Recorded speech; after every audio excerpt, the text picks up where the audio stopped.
O Tanjobi omedetou gozaimasu. Isto é japonês para parabéns. O Observador faz 12 anos e, em vez de bolo, oferecemos uma visita ao Japão com a Pinto Lopes Viagens.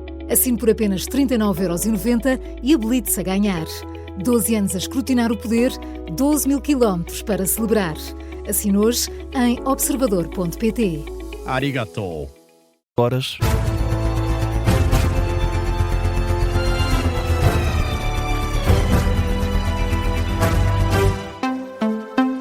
Começa agora o Jornal das 8 com a edição do Miguel Gato. O Presidente da República e o Primeiro-Ministro juntam-se hoje no Luxemburgo a propósito do início das comemorações do Dia de Portugal. Luís Montenegro junta-se a António José Seguro depois de terminar a participação na Cimeira da União Europeia nos países Balcãs. O Primeiro-Ministro vai estar num jantar privado com o Presidente da República e também o chefe do Governo do Luxemburgo esta noite. Mas antes disso, Seguro tem um dia preenchido, é recebido juntamente com a mulher de manhã pelos Grãos-Duque do Luxemburgo.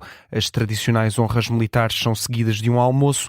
À tarde, António José Seguro vai reunir-se com deputados e membros do governo luxemburguês e depois acontece esse jantar já com a presença de Luís Montenegro. É assim que o Presidente da República vai passar o segundo dia da visita oficial ao Luxemburgo a propósito das comemorações do Dia de Portugal. É esta visita que termina amanhã com um dia dedicado à comunidade portuguesa. Já ontem, António José Seguro esteve reunido com empresários portugueses que vivem no Luxemburgo.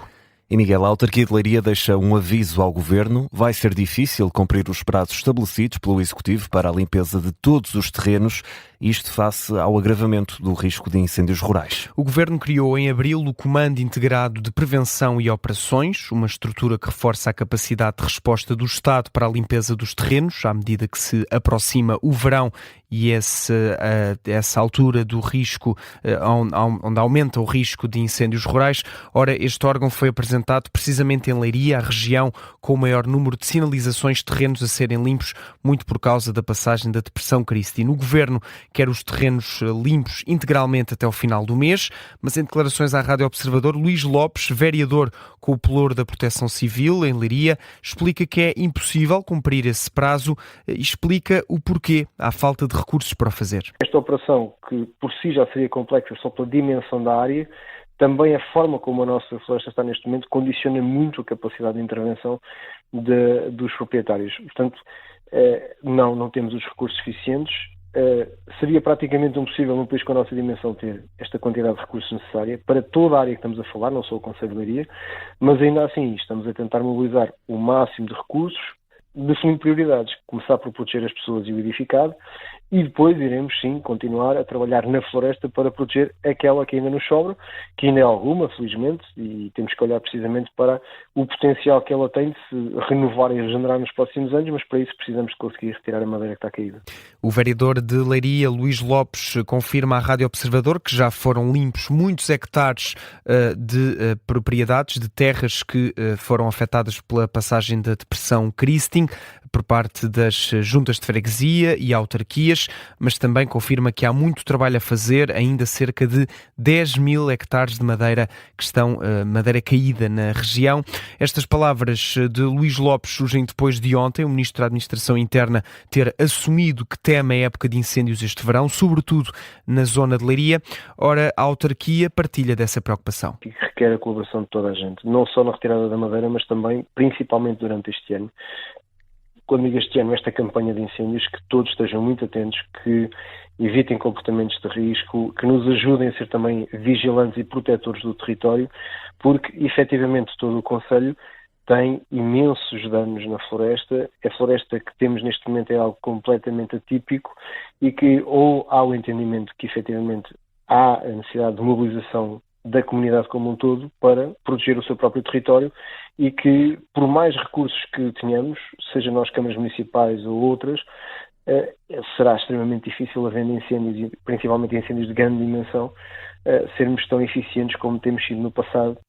Os apelos também à população, vindos do vereador em Leiria, com a tutela da Proteção Civil, Luís Lopes, com o aproximar da época de risco de incêndios. Atualidade internacional, Miguel, e apesar do cessar-fogo em vigor no Médio Oriente, desta madrugada há registro de uma troca de ataques entre Irão e Estados Unidos. E começamos pelo mais recente. A Guarda Revolucionária do Irão afirma ter atacado bases inimigas no Médio Oriente, no Kuwait e também em Bahrein, países que albergam importantes bases militares dos Estados Unidos no Golfo.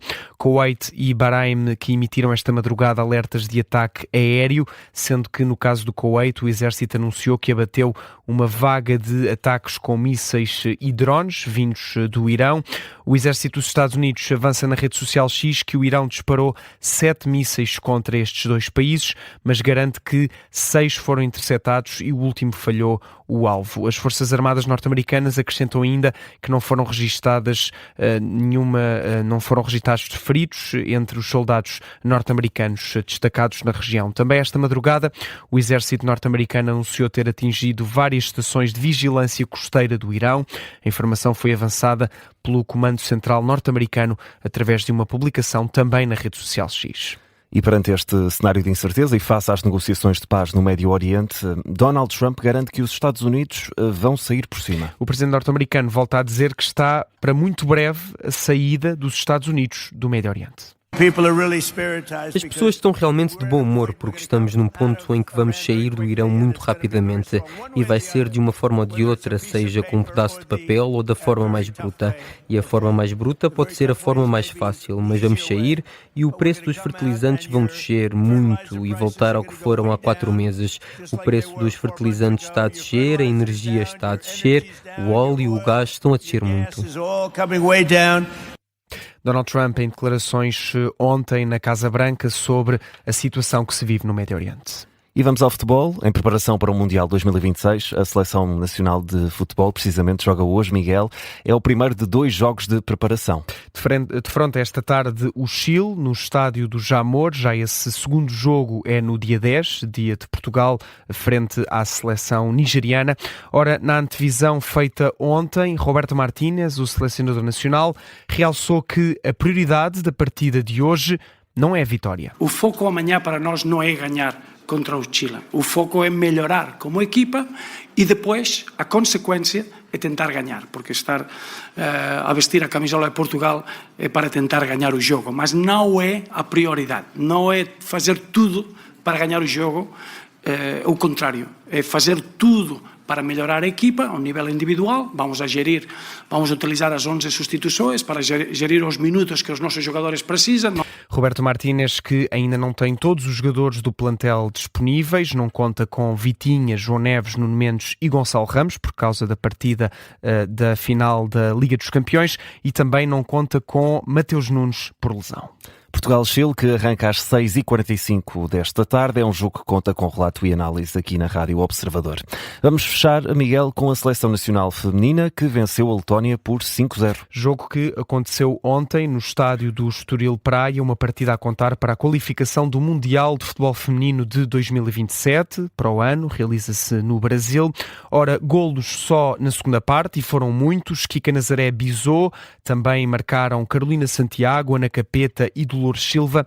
Ora, a Seleção Nacional de Futebol Feminino está no primeiro lugar do grupo 3 de qualificação para o Mundial do próximo ano e basta apenas mais um empate para as navegadoras para que Portugal se classifique diretamente para o Campeonato do Mundo de Futebol Feminino. Fechamos por aqui esta edição das 8 com o Miguel Gato.